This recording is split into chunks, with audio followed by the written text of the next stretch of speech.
they formed a front.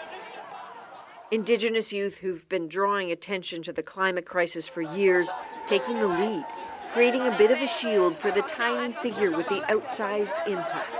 Greta Thunberg's determination to call out older generations for their empty words and destructive ways didn't push those older generations away.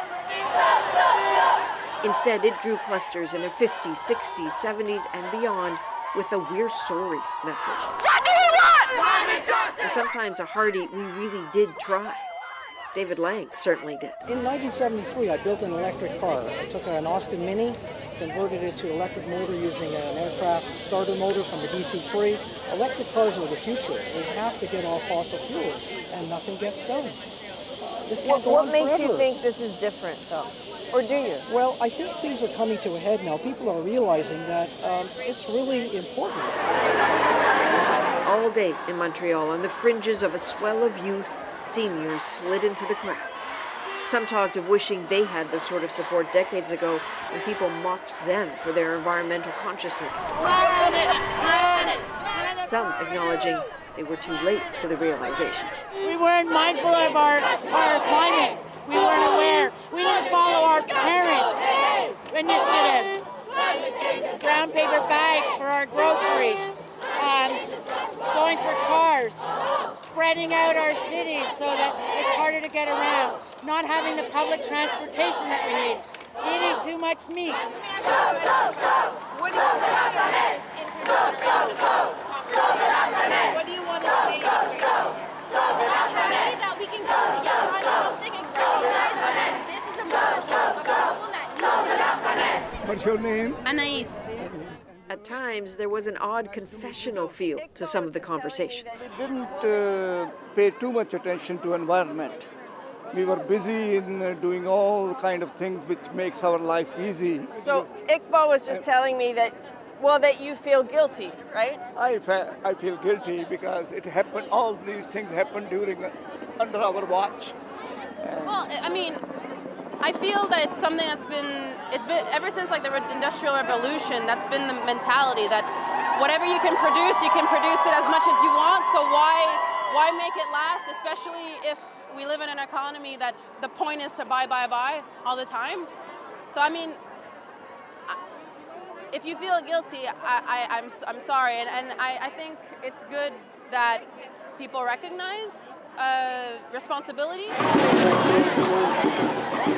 Discussions, not arguments, mind you, not in this crowd, about what tangible changes all these people will make when they go home this night. Some suggesting maybe they'll stop eating meat, maybe they'll rethink their investments, maybe.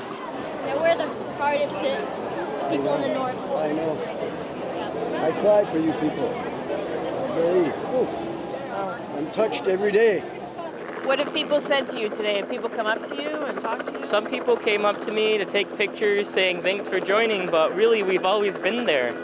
We've always been fighting. And it's just really nice to see other people out here to come fighting for us. You said it actually makes you emotional. Yeah, it makes me want to cry to see all these people coming out today. These two Indigenous teens say they were suspended from school for going on a climate strike last week. This day doesn't feel so lonely, no matter the generation. So all ages are marching, but at the very core of this call for action are young people, of course. We spoke with others who helped organize the marches in Toronto, Vancouver, and right here in Montreal. My name is Alina Rougeau. I'm 20 years old and I'm studying in Toronto. I am here today because we've been striking for a year as young people and we haven't been heard. I'm Rebecca Hamilton. I'm 17 years old and an organizer of this climate strike in Vancouver. We're here because we are in the middle of a climate crisis. My name is Emma Lim. I'm 18 and I was participating in the strike today because we have less than 8 years to prevent temperatures from rising 1.5 degrees. I'm really hoping that people feel empowered by this and feel like after this they can go organize in their communities. We're hoping that this is going to elevate the awareness of climate justice. I hope this protest will inspire action while we still have time to act. I became involved in climate activism around the age of 10 actually. And I realized, okay, I want to focus on climate justice in my activism, in my everyday life really. And then seeing people striking in Europe was obvious for me that I had to just keep going here because we're so far behind, I would say, here. So climate striking was a way for us and for me to say that no, we are standing on the side of science. We are breaking this dissonance, and it's the world that needs to follow this direction. I started striking in front of my city hall the moment I realized that a single person could have an impact. And I was alone at first and for a long time. So that's why it's so inspiring for me to see all of these people here today.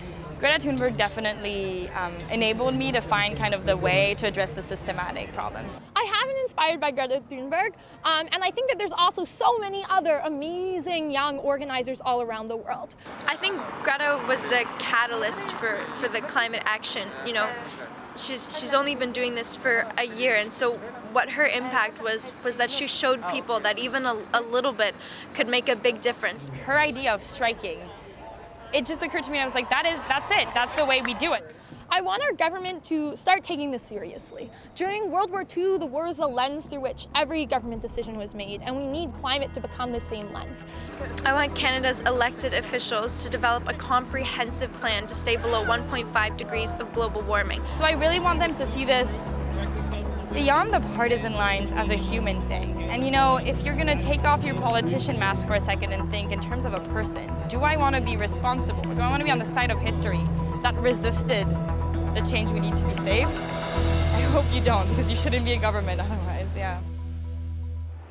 So you've just seen the inspiring, binding, bringing together power of Greta Thunberg. But for all the young voices like hers that step up and say something, what do they really end up doing?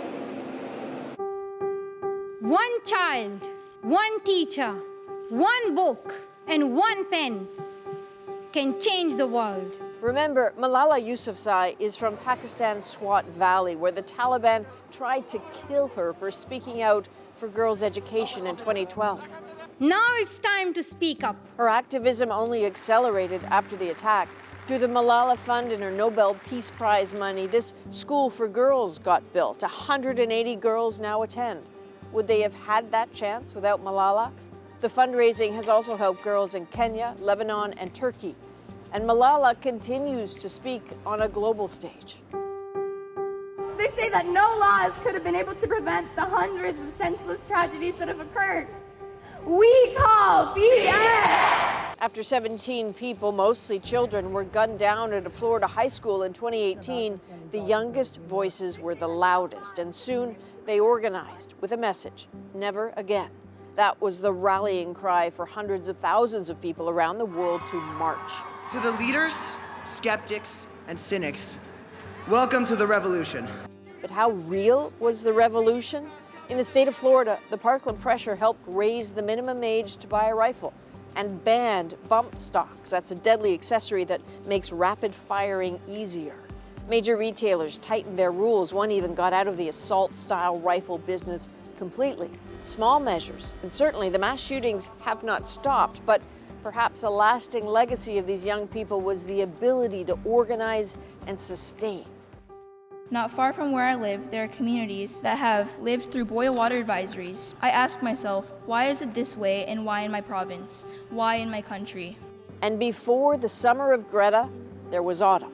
Autumn Pelletier, an Anishinaabe teenager who's taken every chance to push for clean drinking water in Indigenous communities. I just said to him, I'm very unhappy with the choices you made and broken promises to my people. That moment with the Prime Minister and many others has earned her the title of Chief Water Commissioner for the Anishinaabe Nation. Measuring the impact of her advocacy isn't always easy. There are still 56 long-term drinking water advisories in Canada. So Pelletier is far from done, and tomorrow she'll speak again at the United Nations.